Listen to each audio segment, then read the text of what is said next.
Hello students, welcome to रोशन की class YouTube channel. दोस्तों, आप सभी का आज की इस बिहार शिक्षक भर्ती के प्रैक्टिस सेट 5 यानी कि 5वें प्रैक्टिस सेट में एक बार फिर से बहुत बहुत स्वागत है। आज की इस प्रैक्टिस सेट में हम लोग देखने वाले हैं यहाँ पे साइंस यानी कि विज्ञान का प्रैक्टिस सेट हम यहाँ पे देखेंगे। सारे आपके संभावित क्वेश्चंस होंगे जो कि आपके एग्जाम्स के लिए काफ़ी इंपॉर्टेंट रोल प्ले करेंगे। अगर आप लोग डेली बेसिस पे यहाँ पे रोशन की क्लास यूट्यूब चैनल द्वारा प्रोवाइड प्रैक्टिस सेट कर रहे होंगे तो 100% मैं बता रहा हूँ आप लोगों के मार्क्स में इंक्रीमेंट यानी कि आपके नंबर बढ़ने वाले हैं 100%।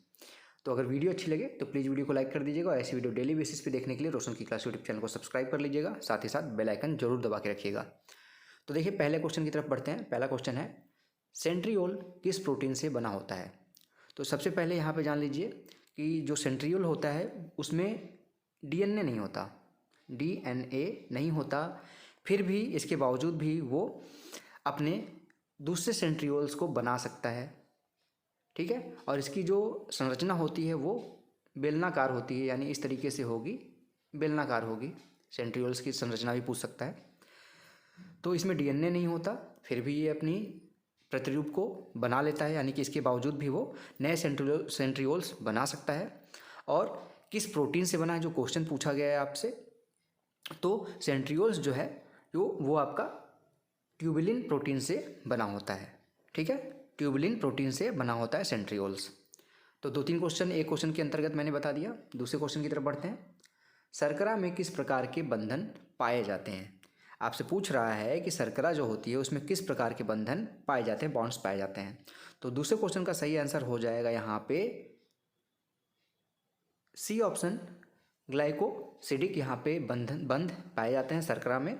शर्करा यहाँ पे सहसंयोजक ग्लाइकोसिडिक बंधों द्वारा एक दूसरे से जुड़े होते हैं, जो बड़े शर्करा अंशों के निर्माण में प्रमुख भूमिका निभाते हैं। छोटे छोटे शर्करा मिलके यहाँ पे ग्लाइकोसिडिक बंध से बंधे होते हैं, बाद में ये बड़े शर्करा का निर्माण करते हैं।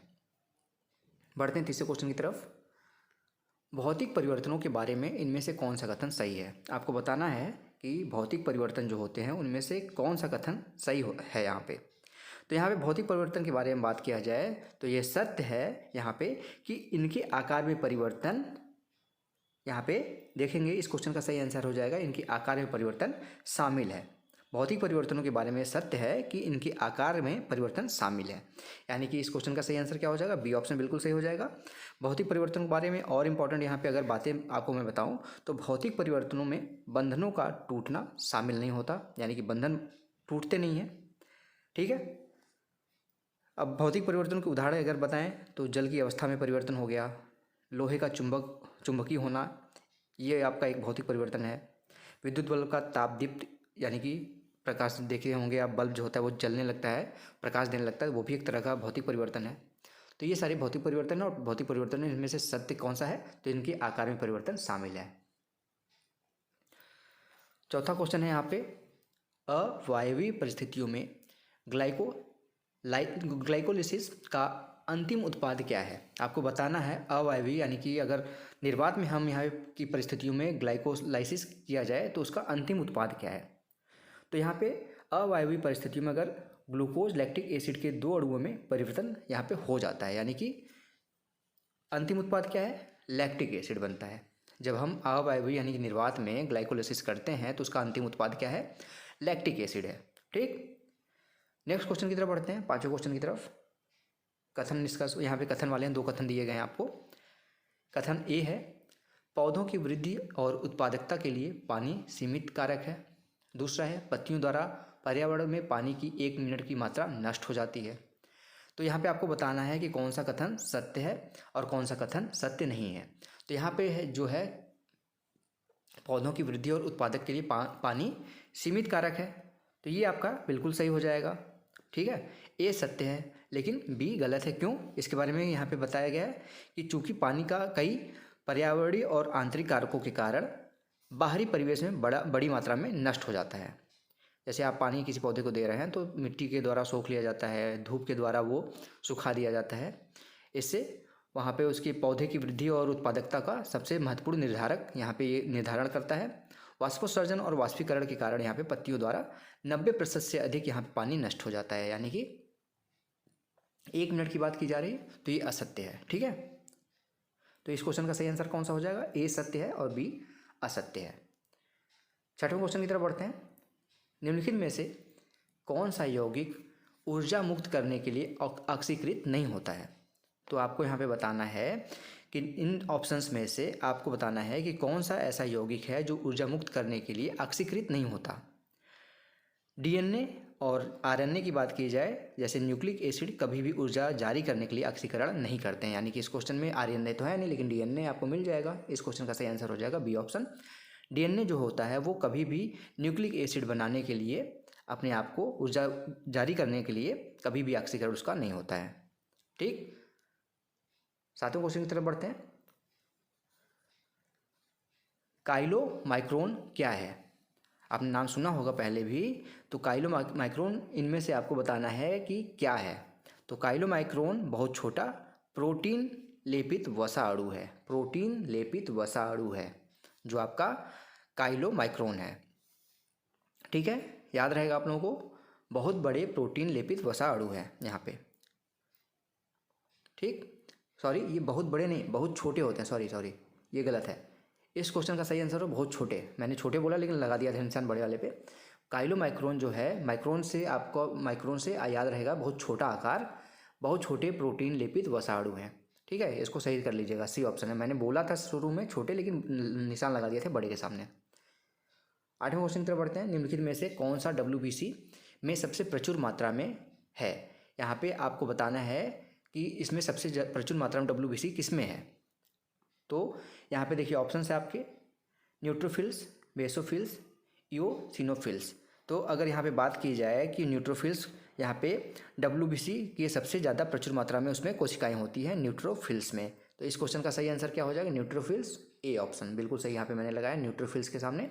न्यूट्रोफिल्स में कुल WBC का सबसे प्रचुर यहाँ पे कोशिकाएं होती हैं। अगर बात किया जाए कि यहाँ पे न्यूट्रोफिल्स में कितने प्रतिशत यहाँ पे WBC होता है, वाइट ब्लड सेल्स, तो यहाँ पे 60 से लेके 65% तक आपके न्यूट्रोफिल्स में WBC पाया जाता है।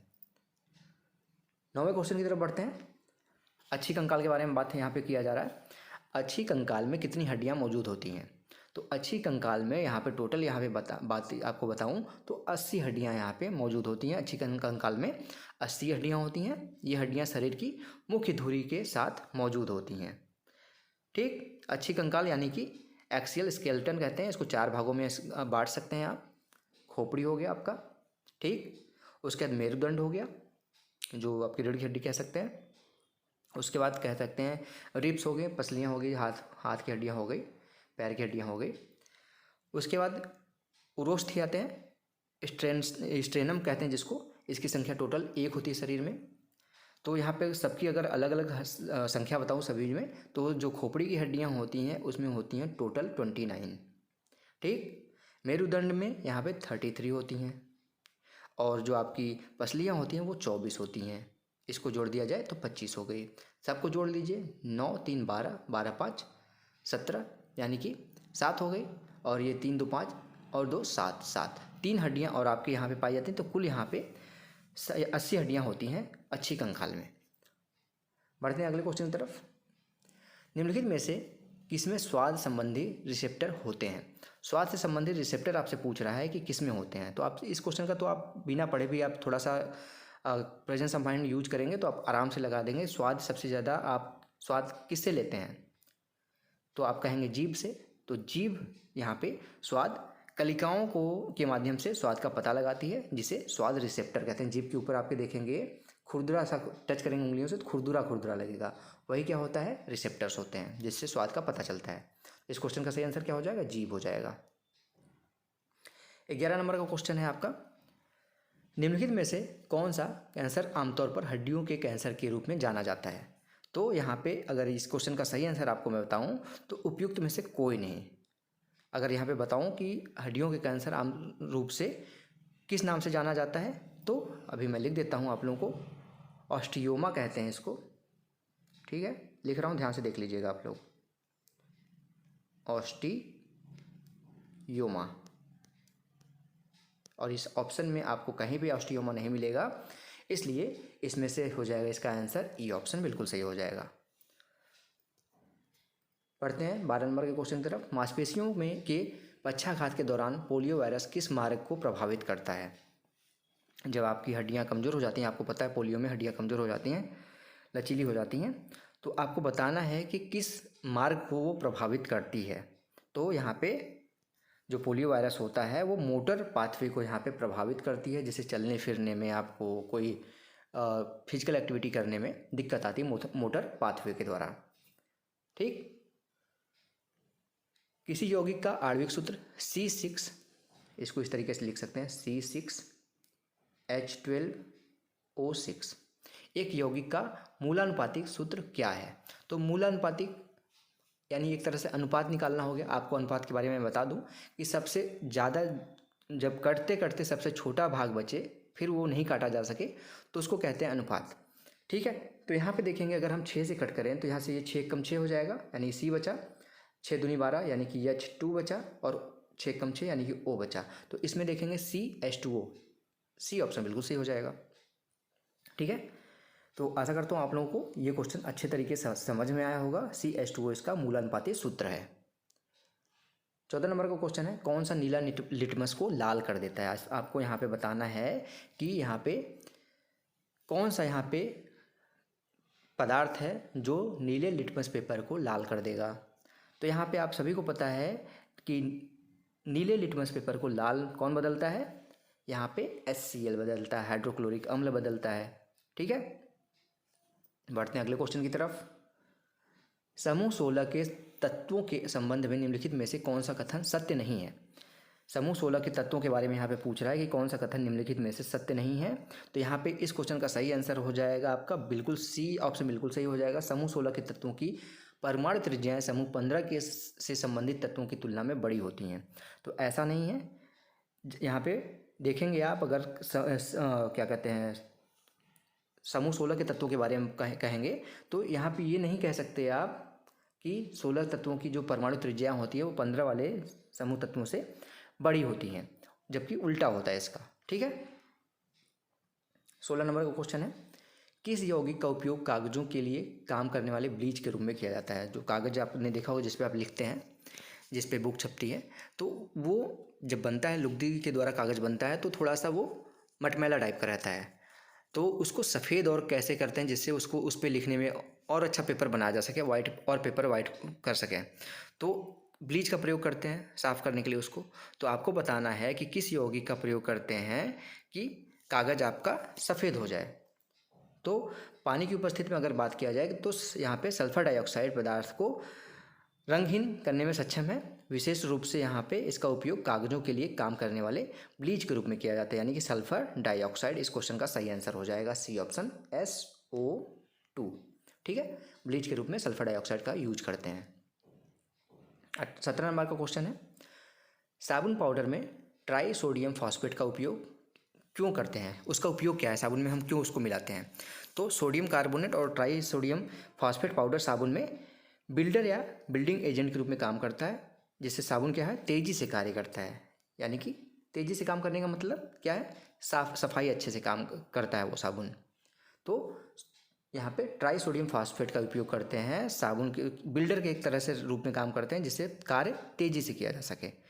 सोडियम, इसी के साथ सोडियम कार्बोनेट भी इसमें यूज होता है। सेम कार्य सोडियम कार्बोनेट का भी होता है, ट्राई सोडियम फॉस्फेट का भी काम सेम होता है। साबुन को तेज़ी से काम करने के लिए इसका उपयोग किया जाता है। ठीक है।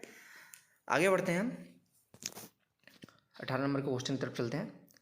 एक निश्चित एंटीबायोटिक X केवल कुछ प्रकार के हानिकारक रोगाणुओं और यहाँ पे कोशिकाओं के खिलाफ प्रभावी है। X किस प्रकार का एंटीबायोटिक है? एक एंटीबायोटिक आपको दिया जा रहा है जो सिर्फ कुछ प्रकार के रोगाणुओं के लिए या फिर कोशिकाओं के लिए ही प्रभावी है। तो आपको बताना है कि जो X यहाँ पे एंटीबायोटिक दिया गया है वो किस प्रकार का एंटीबायोटिक है। तो यहाँ पे इस क्वेश्चन का सही आंसर हो जाएगा, एक निश्चित एंटीबायोटिक X केवल कुछ प्रकार के हानिकारक रोगाणुओं और कोशिकाओं के खिलाफ प्रभावी है। एक X जो है वो एक संकीर्ण स्पेक्ट्रम एंटीबायोटिक है, यानी कि संकीर्ण स्पेक्ट्रम आपका बिल्कुल सही हो जाएगा। B ऑप्शन बिल्कुल सही हो जाएगा। 19 नंबर का क्वेश्चन है। 19 नंबर का क्वेश्चन है 17Cl37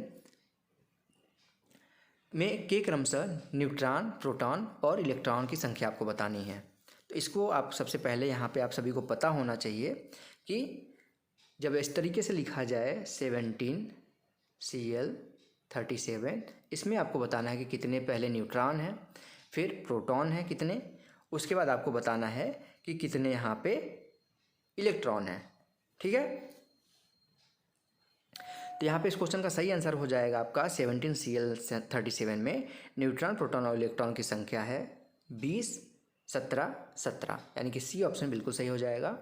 20 आपके हो जाएंगे, जितने आपको पता है कि न्यूट्रॉन है उतने ही प्रोटॉन होंगे, सॉरी जितने इलेक्ट्रॉन है उतने प्रोटॉन है। न्यूट्रॉन यहाँ पे दिख रहा है आपको 37 में से 17 घटा देंगे तो बचेगा जितना, वो 20 हो गया, और 17 यहाँ पे जो है वो आपके हो जाएंगे प्रोटॉन की संख्या, उतने ही इलेक्ट्रॉन की संख्या हो जाएगी, यानी कि 20, 17, 17 इस क्वेश्चन का सही आंसर हो जाएगा।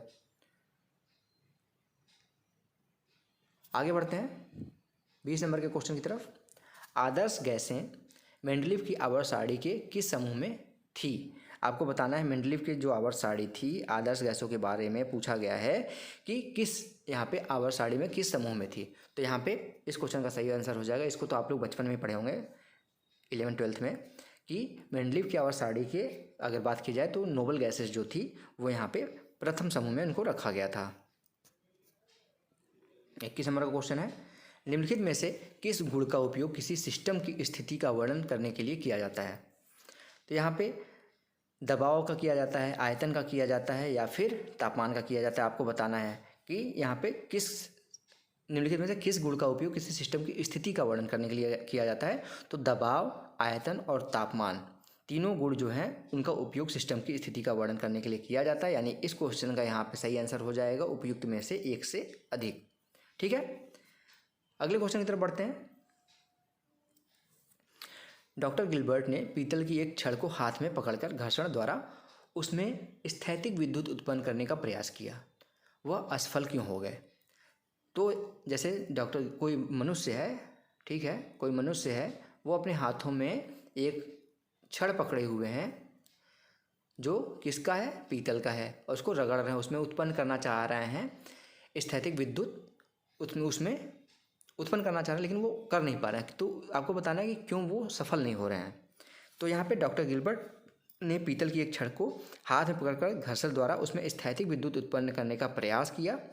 वो फेल इसलिए हुए क्योंकि प्रेरित स्थैतिक चार्ज उनके हाथ और शरीर के माध्यम से जमीन में चला जा रहा है। ठीक है, तो इस क्वेश्चन का सही आंसर हो जाएगा प्रेरित स्थैतिक चार्ज उनके हाथ और शरीर के माध्यम से जमीन में चला जा रहा है, जिससे वो स्थैतिक विद्युत उत्पन्न नहीं कर पा रहे हैं।